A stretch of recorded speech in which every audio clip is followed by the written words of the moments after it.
تفسیر القرآن آج کا سبق سورۃ النساء آیت نمبر 83۔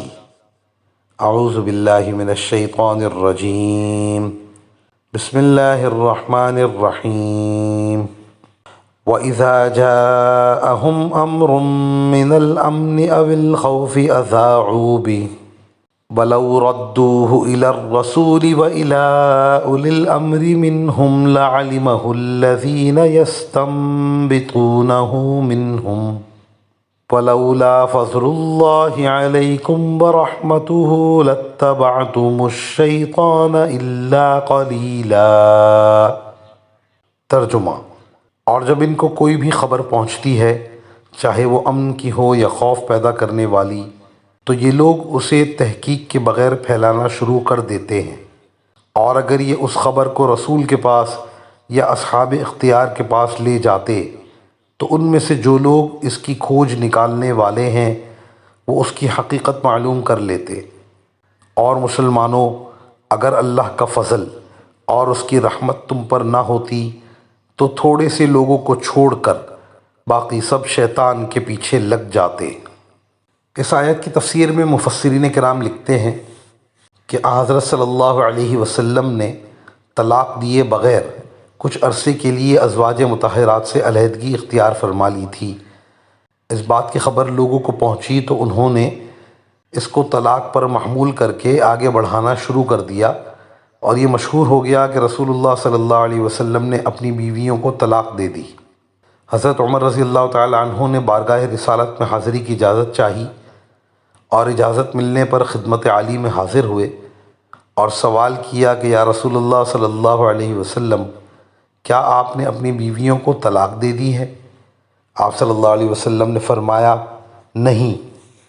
عرض کیا کہ میں مسجد میں داخل ہوا تو وہاں لوگ جمع تھے، وہ کہہ رہے تھے کہ رسول اللہ صلی اللہ علیہ وسلم نے اپنی بیویوں کو طلاق دے دی۔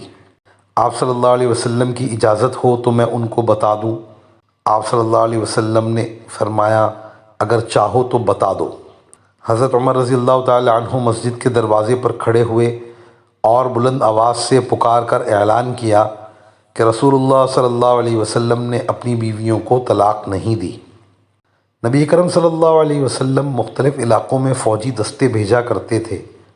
جب وہاں سے واپس ہوتے تو منافقین جلدی سے آگے بڑھ کر ان سے پوچھتے کہ کیا نتیجہ ہوا، آپ لوگ غالب ہوئے یا مغلوب ہوئے؟ وہ حضرات باخبر کر دیتے تو یہ لوگ رسول اللہ صلی اللہ علیہ وسلم تک بات پہنچنے سے پہلے اس خبر کو پھیلا دیتے۔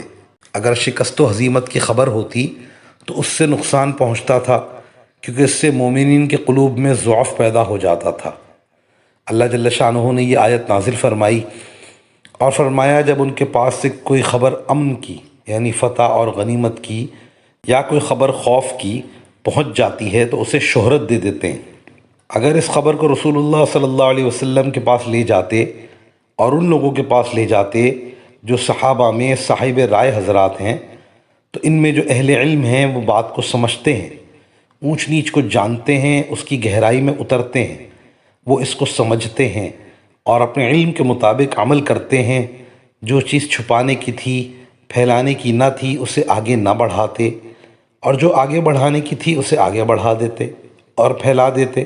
رسول اللہ صلی اللہ علیہ وسلم اور اصحاب علم اور اصحاب رائے صحابہ تک پہنچانے سے پہلے ہی خبر کو اڑا دینے سے مسلمانوں کو نقصان ہونے کا اندیشہ تھا، لیکن چونکہ منافقین کو مسلمانوں کی خیریت مطلوب ہی نہ تھی، اس لیے ذرا احتیاط نہ کرتے تھے، ادھر بات کو سنا ادھر پھیلا دیا۔